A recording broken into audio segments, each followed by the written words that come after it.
시편 73편 1절로 14절입니다. 구약성경 시편 73편 1절로 14절입니다. 구약성경 854쪽, 855쪽에 있습니다. 시편 73편 1절로 14절입니다.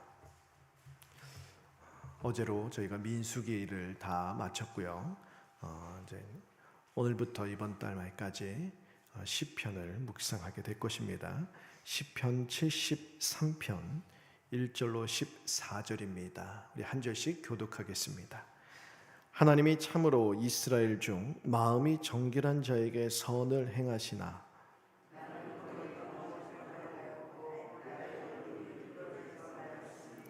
이는 내가 악인의 형통함을 보고 오만한 자를 질투하였음이로다. 사람들이 당하는 고난이 그들에게는 없고 사람들이 당하는 재앙도 그들에게는 없나니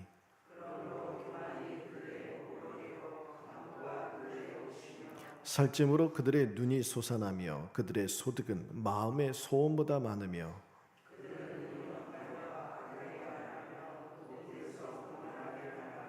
그들의 입은 하늘에 두고 그들의 혀는 땅에 두루 다니도다.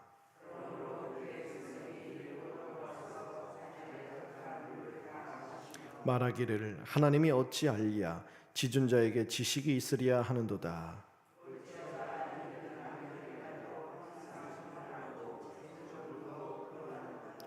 내가 내 마음을 깨끗하게 하며 내 손을 씻어 무죄하다 한 것이 실로 헛되도다. 나는 종일 재난을 당하며 아침마다 징벌을 받았도다. 아멘. 저는 새벽마다 두란노에서 나오는 그 생명의 삶 큐티책, 저희 교회는 서로 이제 매일 큐티를 하거든요. 그 본문에 따라 설교를 하고 있습니다. 그래서 어제까지 민수기를 오랫동안 살펴봤고요. 오늘부터 시편 말씀을 묵상하는데 오늘 이 시편 73편은 우리 성도들의 풀리지 않는 어떤 신앙의 고민을 다루고 있지요. 악인들은 왜 이렇게 저렇게 잘 살고 하나님을 믿는 백성들, 의인들은 왜 이렇게 힘들게 사는가? 우리의 고민이기도 합니다. 우리만이 아니에요. 성경에 나오는 수많은 믿음의 선조들도 이 현실, 눈에 보이는 현실로 인하여 괴로워하고 또한 그들의 마음이 흔들린 적이 많았습니다. 오늘 이 시도 마찬가지예요. 1절에 보면 여러분 1절 시작할 때 그 위에 보면 가로 열고 아삽의 시라고 되어 있지요. 표제입니다. 아삽이 이 시를 만들었는데 아삽도 우리와 동일한 그런 고민을 갖고 있습니다. 1절에 보시면 하나님은 이스라엘 중 마음이 정결한 자에게 선을 행하신다. 참으로 선하시다. 원문을 보면 하나님은 마음이 정결한 자, 정직한 자에게 참으로 선하신 하나님이시다. 그러니까 이스라엘은 하나님과 언약을 체결한 언약 백성으로서 하나님께 사랑과 기쁨을 받는 대상이라는 거예요. 하나님 참 선하시다는 거예요. 하나님의 백성은 하나님을 향하여 가지는 고백이 바로 이런 고백이라는 거예요. 하나님 참으로 선하시다. 왜요? 우리는 하나님의 사랑의 대상이고 기쁨의 대상이에요. 하나님께로부터 흘러나오는 다음이 없는 그 사랑과 기쁨을 누리기에 하나님은 참으로 선하시다. 이것이 우리가 일평생 하나님을 향하여 할 말이요 고백이자 저 천국에서도 영원토록 하나님을 찬송할 노래인 것이죠. 그런데 2절에 보세요. 나는 거의 넘어질 뻔했다. 나의 발걸음이 미끄러질 뻔했다라고 말합니다. 왜냐? 방금 고백했던 하나님은 참으로 선하시다. 그 고백이 흔들리고 있기 때문에 그래요. 예배의 자리에서는 그 고백이 충만합니다. 그런데 삶으로 돌아가서 살아가는 이 세상을 보건대 이 확신, 하나님은 참으로 선하시다는 이 확신이 마구 흔들린다는 거예요. 왜 그러느냐? 2절에서 5절까지 보면 악인들을 보니 그들의 삶이 하나님을 믿는 백성보다 더 형통해요. 하나님을 믿지 않고 그냥 단순히 믿지 않는 게 아니에요. 악인들이에요. 악을 일삼고 폭력을 일삼는 그런 악한 자들이 더 떵떵거리면서 잘 삽니다. 그들은요 고난도 받지 않아요. 재앙도 없어요. 그들은 또한 죽을 때도 편안히 죽는데요. 그러니 이 얼마나 불공평합니까? 그래서 하나님이 실로 정말 선하신가? 하나님을 향한 나의 믿음과 나의 확신이 흔들리고 있다는 거예요. 6절에 보십시오. 그뿐만이 아니에요. 교만이 그들의 목걸이가 되고 폭력은 그들에게 둘러싸는 옷 같다 이야기합니다. 우리 인간이 이 땅에서 죄로 물든 이 세상을 살아가는 자체가 고난이잖아요. 죄 많은 이 세상 살아가는 자체가 얼마나 힘이 듭니까? 그래서 보통 사람들이 이 죄 많은 고해라고 표현하는 이 고난이 넘쳐나는 세상을 살아가면서 자연스럽게 받는 그런 수고로움, 고난들이 있어요. 그런데 그것조차도 겪지 않는다는 거예요. 그러니까 얼마나 잘 산다는 거예요. 얼마나 하고 싶은 대로 다 한다는 거예요. 자기가 원하는 것 다 하고 원하는 것 다 누리고 원하는 대로 다 살아가는 거예요. 그리고 폭력이 일상화된 그런 삶을 살더라는 거예요. 7절에 그들의 눈은 살쪄서 튀어나왔고 마음은 상상을 초월한다. 구약에서 이게 살쪘다는 것은요, 부요함, 풍성함을 의미합니다. 근데 눈이 살쪄서 튀어나왔대요. 그만큼 그들이 가지고 있는 누리는 부가 상상을 초월할 수 없을 정도로 많다는 것이고, 거기서 그치지 않고 더 가지려는 욕심과 탐욕이 아주 넘쳐난다는 것. 그래서 탐욕과 욕심에 물든 사람들을 어떤 애니메이션이나 캐릭터나 어떤 영화나 드라마에서 보면 어떻게 이렇게 외모나 이 풍채가 변하지 않습니까? 욕심으로 가득 찬, 탐욕으로 가득 찬 그런 모습을 비유로 지금 표현하고 있는 것입니다. 마음이 상상을 초월한다는 것은 마음의 손이 지나치다는 것이죠. 욕심과 탐욕이 끝이 없다라는 거예요. 다음 8절에 그들은 조롱하고 악하게 말하고 높은 데서 폭언을 즐긴다는 높은 것은 높은 자리예요. 쉽게 말하면 갑질을 한다는 것이죠. 더군다나 9절에 그들의 입은 하늘에 두고 그들의 혀는 땅에서 걸어다닌다. 폭력적인 말, 누가 나를 막을 수 있을까? 감히 누가 내 앞을 가로막을 수 있어? 이런 정말 세상에서 하나님 앞에서 하나님을 모독하는, 하나님보다 자기가 더 위에 있다고 말하는 그런 말들, 그런 폭력적인 말들, 교만한 말들, 하나님 없인 여기는 그런 말들이 하늘과 땅에 가득 찬다는 것. 하늘과 땅에 가득 찬다는 것은 이 세상에 가득 찬다는 것이죠. 그들의 삶이 그런 삶을 산다는 거예요. 그런데 10절 보세요. 그의 백성들, 여기서 말하는 그의 백성은요, 하나님의 백성들이에요.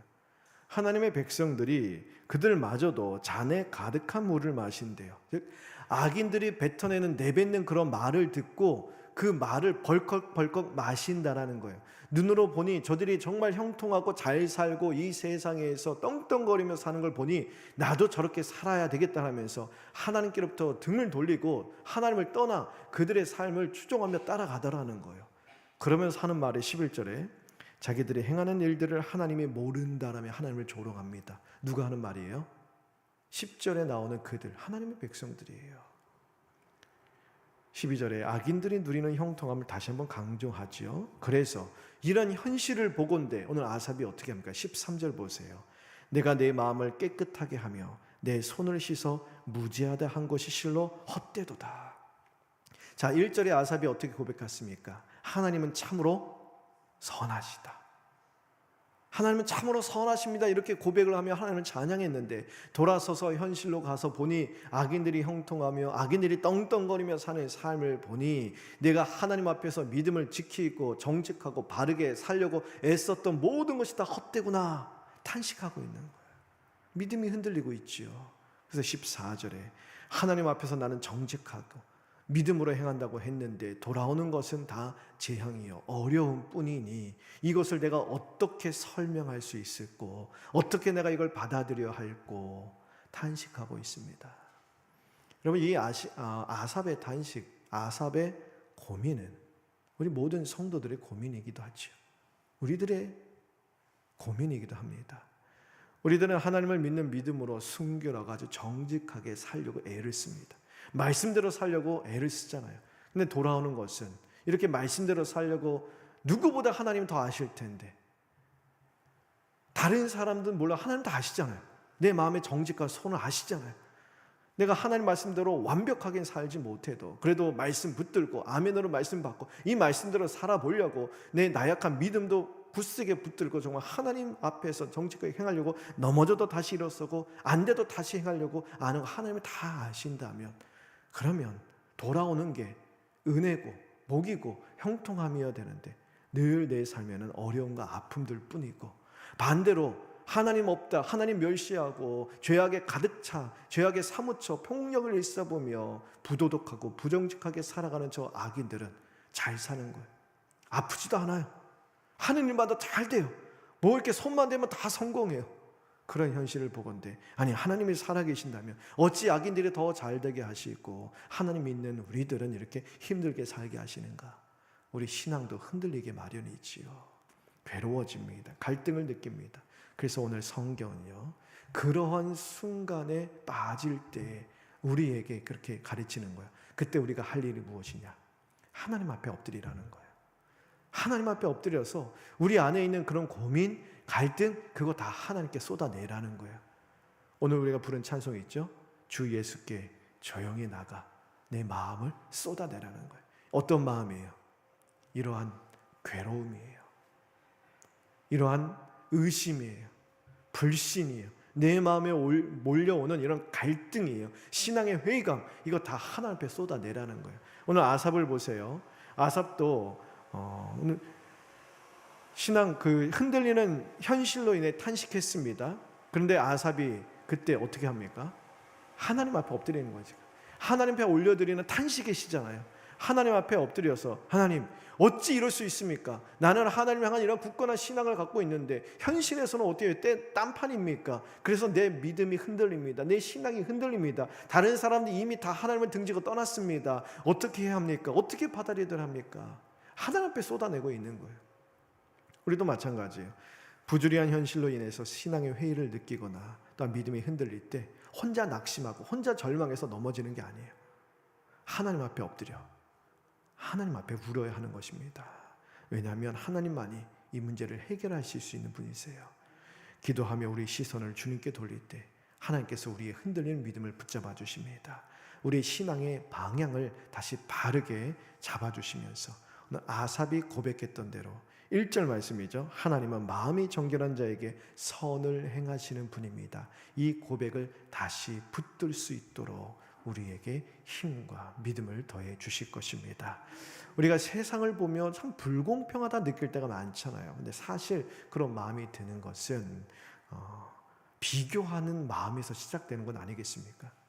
다른 사람이 누리고 있는 것 볼 때 나는 없어요. 근데 다른 사람 누려요.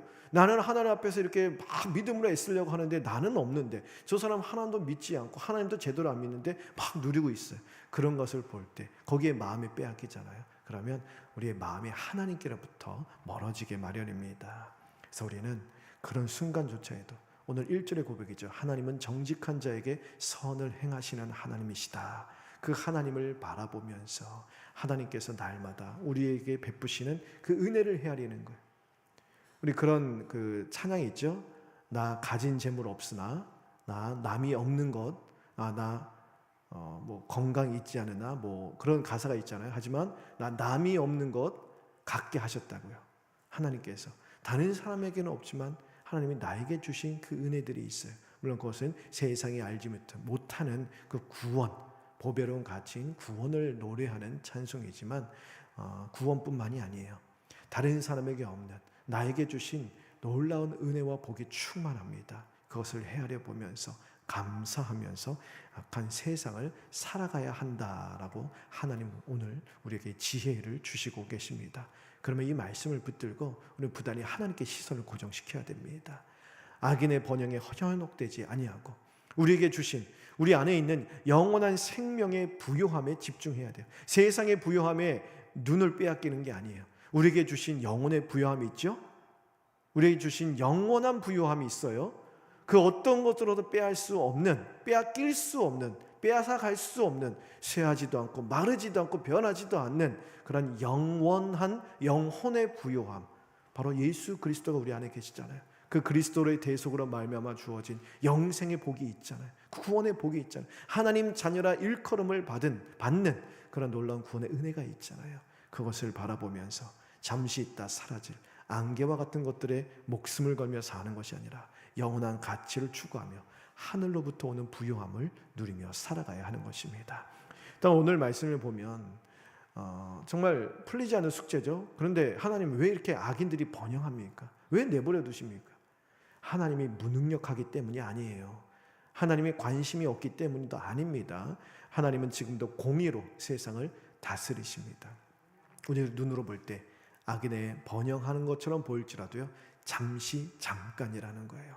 하나님은 그들의 악행을 결코 좌시하지 않으십니다. 하나님의 진노와 심판의 때가 무르익고 있는 거예요. 왜 그냥 당장 심판하시지 왜 기다리시고 유보하시는가? 그 하나님의 지혜예요. 그렇게 하실 때에 예수님도 그러잖아요. 들어가는데 잡초가 너무 많대요. 그거 뽑을까요? 내두라 그러죠. 잡초를 뽑다가 무엇도 다친다고요? 알곡도 다치는 거예요. 우리를 사랑하시기에 하나님께서는 지금 심판을 유보하고 계실 수도 있고요. 하나님이 우리가 알지 못하는 하나님의 그런 놀라운 그 지혜로 말미암아 잠시 유보하고 계시지만, 그렇다고 그 가운데 괴로움을 당하는 의인들의 삶의 형편을 모르지 아니하신다. 하나님이 피난처가 되시고 방패가 되어 주시며 우리를 붙드시고 우리를 보호해 주신다는 사실을 우리가 기억해야 합니다. 그리고 하나님의 진노와 심판의 때가 무르익고 있고 반드시 무르익습니다. 때가 되면 하나님은 반드시 공의로 심판하십니다. 그러므로 부조리한 현실에 마음이 흔들릴 때, 또는 악인의 번영을 바라보며 부러워하는 마음이 들 때, 또는 막 분노의 마음이 이렇게 일 수도 있잖아요. 오늘 들려오는 세상의 여러 가지 뉴스를 볼 때 악인들이 막 저렇게 막 판을 치면서 사는데도, 떵떵거리며 사는데도 아무런 법적 제재도 가하지 못하고 법 위에 살아가는 모습을 볼 때 막 분노가 일끌어 막 이렇게 일어날 수도 있습니다. 그럴 때 우리는 눈을 들어 하나님의 살아계심을 바라보면서 모든 것을 아시는 하나님을 온전히 신뢰할 수 있는 그런 마음을 붙들어 주시길 기도하게 되길 바랍니다. 그럴 때 하나님께서 우리 흔들린 믿음을 붙들어 주실 것입니다. 억울함과 고통으로 신음하는 우리의 눈물도 다 닦아주시고 우리의 상처 입은 마음도 다 어루만져 주시면서 더욱 단단한 믿음으로의 사람으로 우리를 세워주실 줄 믿습니다.